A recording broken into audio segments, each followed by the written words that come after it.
Kepolisian bekerja secara profesional dan saya akan menghormati apapun yang menjadi keputusan kepolisian Cirebon. Sebagai peserta BPJS, baik BPJS yang berikan jaminan kesehatan maupun jaminan keselamatan kerja. Ini tidak ada. Ini pembelajaran penting bagi semua. Yang ketiganya saya tanya satu-satu tadi, Bu Kapolres. Sampai hari ini mereka tidak ada yang mendapat santunan bantuan dari manajemen Kopontren penyelenggara penambangan. Hanya satu ibu yang tadi menyampaikan diberi 5 juta. Yang lainnya tidak ada sama sekali mendapat. Untuk itu pada pagi hari ini saya atas nama pemerintah Provinsi Jawa Barat, hari ini ada 2 lembaga yang akan memberikan bantuan pada ibu untuk kehidupan. Ini kan beberapa bulan ke depan itu kan pasti masa kritis. Suami nggak ada, penghasilan per hari nggak ada.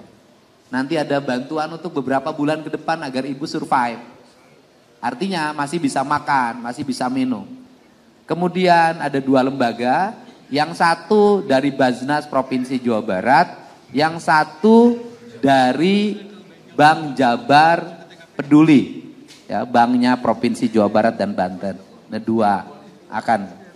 Yang berikutnya adalah seluruh anak-anak yang di bawah umur, baik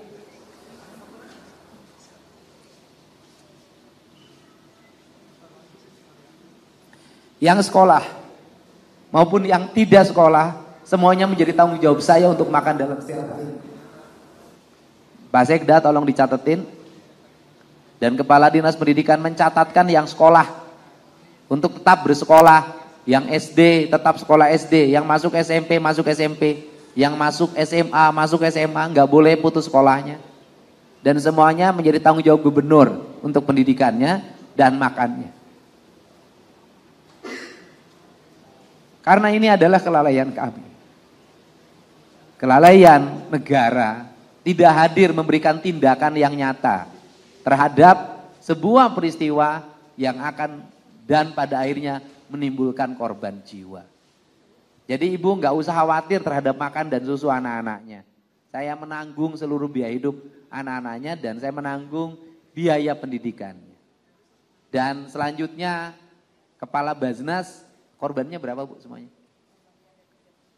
Korbannya 33. Jadi total dari Baznas dan BJB itu yang meninggal mendapat santunan 20 juta rupiah.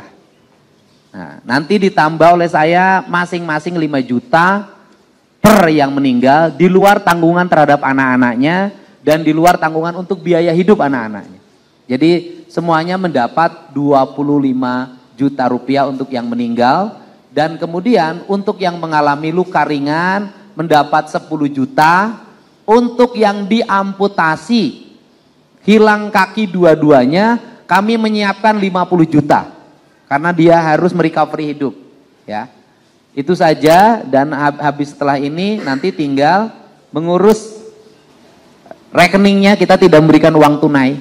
Nanti ibu bikin rekening dengan BJB, nanti dari saya pun saya transfer ke situ uangnya. Jadi nanti ada 25 juta dan ibu nggak usah cemas untuk makan anak-anaknya ya. Nanti terhitung mulai bulan depan, bulan Juli itu sudah mendapat santunan tiap bulan dari saya untuk biaya hidup anak-anaknya. Ya. Ya. Dan ini peristiwa penting bagi seluruh pengusaha yang ada di Jawa Barat. Pengusaha penambangan, pengusaha apapun, jangan mengabaikan hak-hak pegawai, jangan tidak melindungi pegawai. Jangan hidup hanya mementingkan dirinya saja dan mementingkan usahanya saja seperti ini. Dan jangan abai terhadap apa yang menjadi warning. Jangan memaksakan sesuatu berdasarkan kehendaknya. Gak boleh. Kalau sudah seperti ini kan pada akhirnya tidak bertanggung jawab. Jadi total untuk santunan bantuan itu berapa Pak pastinya? Ya totalnya kalau uang tunainya kan 35 juta. Ya dimungkinkan bisa 40 juta lah siang ini. Kalau saya sih tentuin lah 40 juta deh. Ya insya Allah. Itu dari mana saja Pak? Sumbernya satu dari Baznas, dua dari BJB Peduli, yang ketiga dari para pejabat di lingkungan Pemprov Jabar, yang keempat dari saya pribadi. Ya. Dari kabupaten ada? 5 juta. Dari kabupaten 5 juta, jadi 45 juta semuanya. Itu rinciannya dari mana aja, Pak? Pak Kapolda juga ada. Rinciannya dari mana aja, Pak? Ya udah tuh udah hampir 50 juta. Pak Kapolda sudah bantu, Bu Kapolres sudah bantu, Pak Bupati sudah bantu, Pemprov dan jajarannya bantu. Sudah. Ya totalnya 50 juta per kepala keluarga saya hitung. Ya. Apakah ada sanksi untuk PSDM? Ya kelalaian kan unsurnya nanti ada unsur biarkan kepolisian bekerja secara profesional dan saya akan menghormati apapun yang menjadi keputusan kepolisian Cirebon. Jadi sudah ranahnya kan sudah arah pidana, jadi saya tidak mencampuri. Itu biarkan. Kan kalau evaluasi sudah jelas bahwa Pemprov sejak saya pimpin melakukan moratorium, tidak melakukan perpanjangan izin penambangan yang memiliki resiko tinggi dan resiko lingkungan.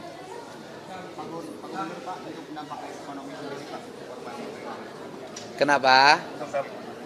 Yang pertama yang kerja di situ berapa orang nanti kita identifikasi kan. Kemudian kalau setiap dampak ekonomi itu selalu ada solusi. Orang berhenti bekerja di sini pasti bekerja di tempat lain. Asal siklusnya jalan kan nanti APBD provinsi jalan tuh bangun sekolah, bangun irigasi, bangun jalan, banyak sekali. Ini kan kerjaan kuli kasar. Dia pemecah batu ya bisa kerja di proyek-proyek pembangunan pemerintah. Dan kita habis ini proyeknya nggak akan berhenti. Dinas Pendidikan aja hampir 700 miliar. Pekerjaan di wilayah Cirebon banyak banget pekerjaannya.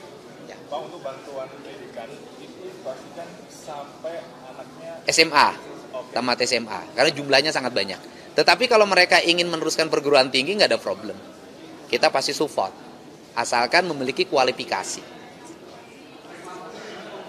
Kenapa? Saya hari ini langsung panggil perhutani, karena itu perhutani yang memiliki areal kawasan, sehingga setelah ini kita akan rumuskan langkah-langkah apa yang harus dilakukan terhadap wilayah tambang tersebut dan mengembalikan fungsi-fungsi konservasi dan fungsi-fungsi hutan.